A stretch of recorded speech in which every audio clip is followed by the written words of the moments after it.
semuanya, welcome back to my YouTube channel dengan aku Maria Octavia dan kalian bisa follow Instagram aku di @mariaaoctaviaa.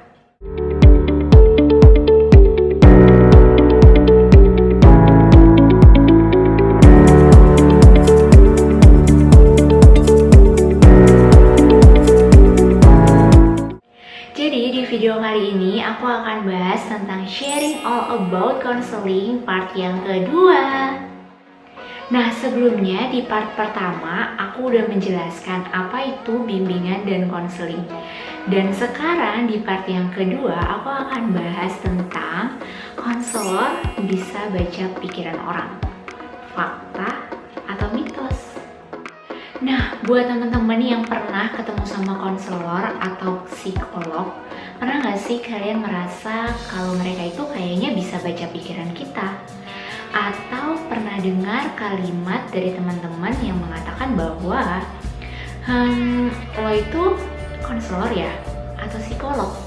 Ih, takut nanti bisa baca pikiran gue lagi.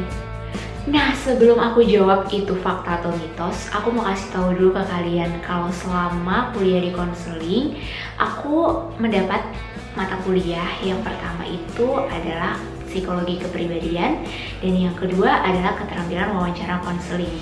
Dua mata kuliah ini akan menjadi pertimbangan kalian untuk menentukan apakah itu fakta atau mitos konselor bisa baca pikiran orang. Nah, menurut aku, dua mata kuliah ini tuh sangat menarik banget untuk dipelajari. Yang pertama, kenapa sih kok harus belajar psikologi kepribadian? Karena setiap manusia itu tidak selalu menampilkan dirinya sebagaimananya.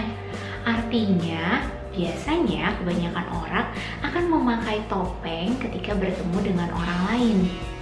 Lalu, kenapa sih harus belajar keterampilan wawancara konseling?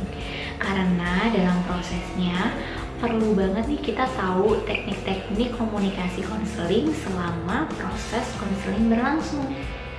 Nah, dua mata kuliah ini sangat membantu aku dalam memahami lawan bicaraku. Artinya aku bisa paham terkait dengan apa yang dia bicarakan maupun gesturnya. Secara singkat dan sederhana mungkin bisa dikatakan aku jadi lebih paham bahasa verbal dan non-verbal lawan bicaraku.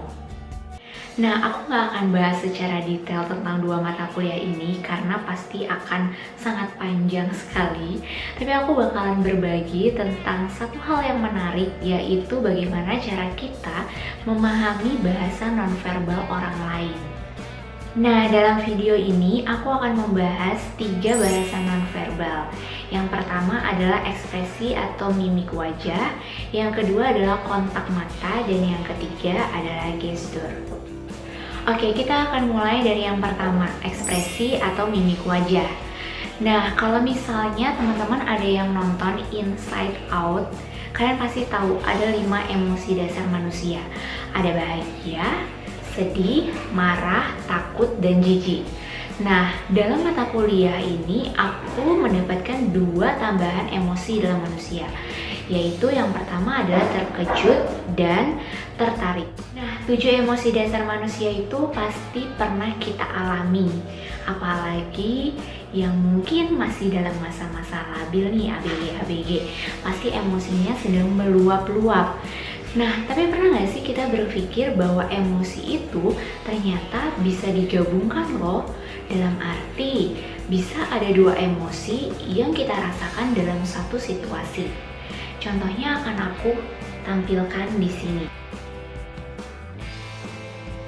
Nah, setiap ekspresi atau mimik wajah seseorang pasti bisa menggambarkan emosi yang sedang dialami saat itu. Nah, bahasa nonverbal yang kedua adalah kontak mata. Mungkin banyak yang pernah mendengar, dari mata bisa jatuh ke hati. Kalau dipikir-pikir benar juga sih. Kenapa? Karena mata itu mengandung sejuta makna. Dan dari mata kita bisa tahu emosi orang. Kita bisa tahu rasa ketertarikan orang, rasa kemarahannya, bahkan rasa ketertarikan secara seksual. Kalau kita sering memperhatikan kontak mata lawan bicara kita, kita akan paham apa yang sedang dipikirkan dan dirasakan orang lain. Selanjutnya, bahasa nonverbal yang ketiga, yaitu gesture. Gesture atau gerakan fisik yang sebenarnya mengilustrasikan kata-kata. Ketika kita nggak bisa mengungkapkan dengan kata-kata, kita akhirnya menunjukkan dengan gerakan fisik kita. Misalnya, dengan anggukan kepala, atau dengan kepalan tangan, atau dengan tunjuk. Nah, masih banyak lagi gestur atau gerakan tubuh yang memiliki makna-makna tertentu. Nah, untuk lebih jelasnya, aku akan memberikan satu contoh kondisi atau keadaan yang sedang aku alami saat ini. Contoh ya, bukan beneran loh. Gue mau cerita deh. Kemarin tuh ya, kan gue cerita sama si A itu tuh. Gue udah percaya sama dia tentang cerita gue. Tapi kenapa sih, kok dia malah ceritain sama orang lain? Kan harusnya itu rahasia dong ketika kita cerita sama orang. Tapi dia malah dengan seenak jidatnya mengumbar cerita orang. Rasanya tuh ya pengen gue cubit-cubit. Gemes banget deh. Pokoknya gue gak akan cerita lagi sama dia. Oke, itu adalah salah satu contoh yang mungkin pernah kita dengar atau pernah kita rasakan. Jadi ketika kita merasa kita percaya sama orang, tapi nyatanya orang itu malah malu nyebarluaskan cerita kita, pasti yang kita rasakan adalah kekesalan dan kita ingin marah. Namun gak semua orang bisa mengungkapkan emosi itu langsung kepada orang yang dituju. Yang ada adalah kita cerita kepada orang lain dan mengeluarkan ekspresi-ekspresi kita yang sedang marah.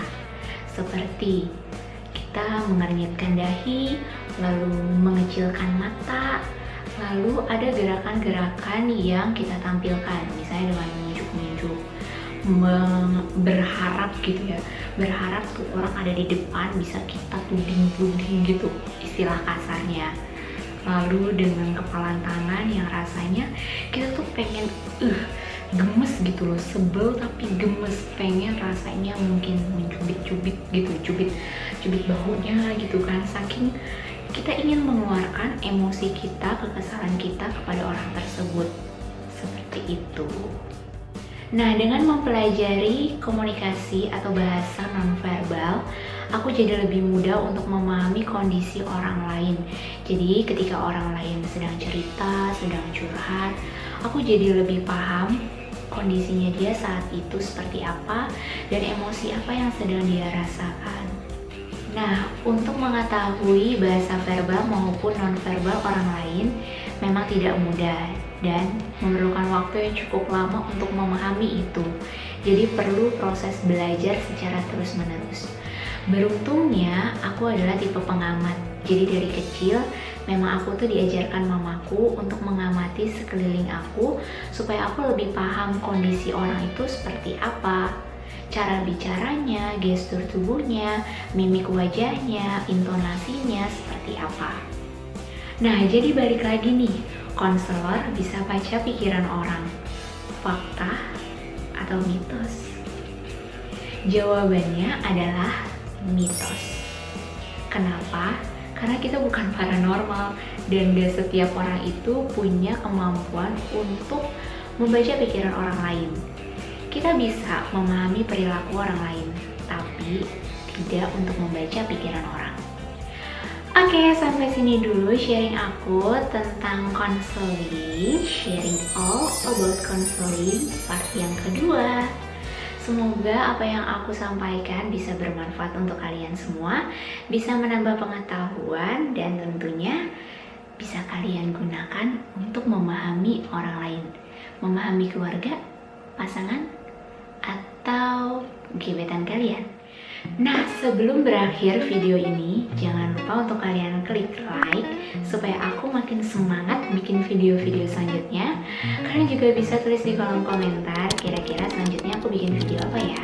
Atau kalian mau menanggapi apa yang aku sampaikan atau bertanya, boleh banget, nanti akan aku jawab. Kalau mau secara personal, kalian mau konseling, boleh juga DM aja langsung ke Instagram aku di @mariaaoctavia. Jangan lupa kalian klik subscribe supaya nggak ketinggalan video-video aku selanjutnya. See you. Thank you for watching. Bye-bye.